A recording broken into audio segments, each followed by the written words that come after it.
Vamos lá. Vantagens ao elaborar um sermão expositivo. As vantagens. Podemos estar mais confiantes de estar pregando a vontade de Deus ao expor a sua palavra. É uma vantagem muito boa, por sinal. Na pregação expositiva ficamos limitados à verdade bíblica, não dá subsídio para outras verdades. O subjetivismo fica minimizado. O medo que todos temos ou deveríamos ter ao subir no púlpito, nos tornamos portadores do erro, né? Nos tornamos portadores de erro, e diminui quando sabemos que nosso sermão, é um veículo para a verdadeira palavra de Deus. Ajuda bastante, né? Na pregação expositiva isso. Outra, à medida que pregamos através da Escritura, nós proclamamos todo o conselho de Deus e não somente nossos assuntos preferidos. Então, quando eu faço um sermão expositivo, eu me limito tão somente a expor aquilo que é a vontade de Deus e não que é a minha vontade, né? Misericórdia.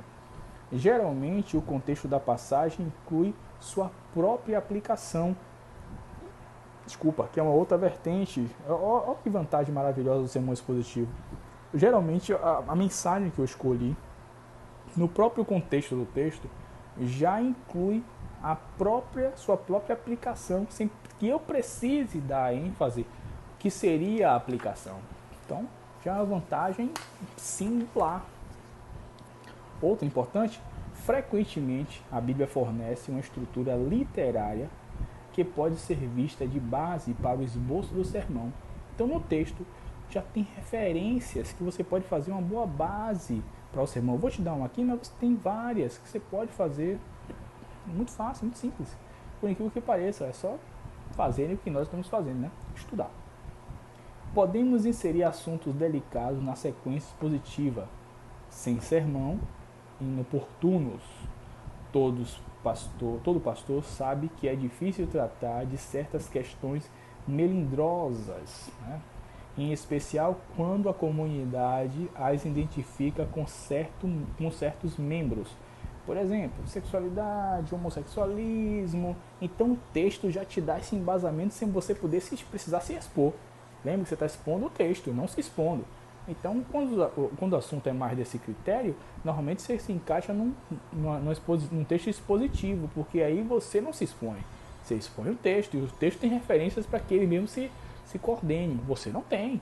Então, se eu não tenho estudo suficiente que me dê englobamento daquela ação que eu vou falar, o texto bíblico se engloba sozinho, ótimo, maravilha. Eu não preciso me desgastar, não preciso me expor. Quem está falando é Deus. Se você quer alguma discussão, discuta com ele. Não tem nada a ver com isso. Fale com ele. Estou sendo só um interlocutor. Entendeu? Não estou falando de mim, estou falando minha vontade. Estou falando a vontade dele. Problema dele. Entendeu, né? Então o texto expositivo tem essa característica. Outro muito interessante, dá ao pregador uma oportunidade muito boa de fornecer um modelo de estudo bíblico, que é muito válido isso aí. A estrutura do texto expositivo é uma estrutura de texto que você tem que estudar repetidas vezes e em vários planos de fundos para você entender. Isso força o pregador a estudar, né, para fornecer uma boa mensagem, para fornecer uma compreensão muito boa. Então é importante, né? Essas vantagens. As desvantagens de elaborar um texto expositivo são poucas, mas são bem profundas. A mais óbvia é que elas tornam necessário o estudo profundo do texto. Isso, para mim, por incrível que pareça, não é uma desvantagem. Para mim, que gosto de estudar, eu gosto de me aprofundar, eu gosto de levar coisas mais profundas para os meus alunos, para mim não é desvantagem, mas para muitos é desvantagem. Não nos é permitido pinçar,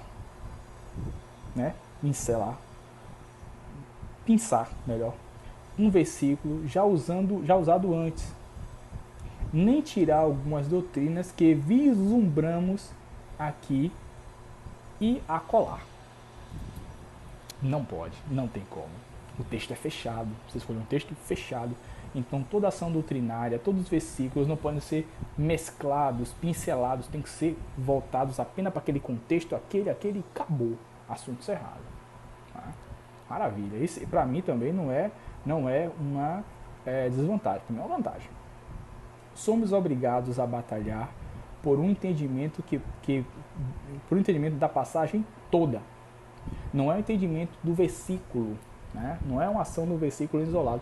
Tem que é obrigado a entender todo o texto, não só um versículo, todo o texto. Escolheu o Salmo 119, vai ter que examinar o Salmo todo. 176 versículos, vai ter que examinar. Não podemos deixar de lado palavras significativas, construções sintáticas, chamadas sintalísticas ou doutrinárias. Não podemos deixar.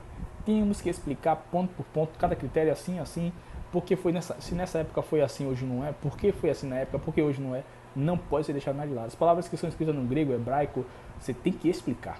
Paciência. Tá? É necessário conhecer bem os princípios hermenêuticos. Tem jeito. Tem que conhecer os princípios hermenêuticos, senão quase impossível ele ter um sermão totalmente expositivo. Já trago para vocês uns exemplos aqui muito interessantes do que é um sermão expositivo. Fique comigo.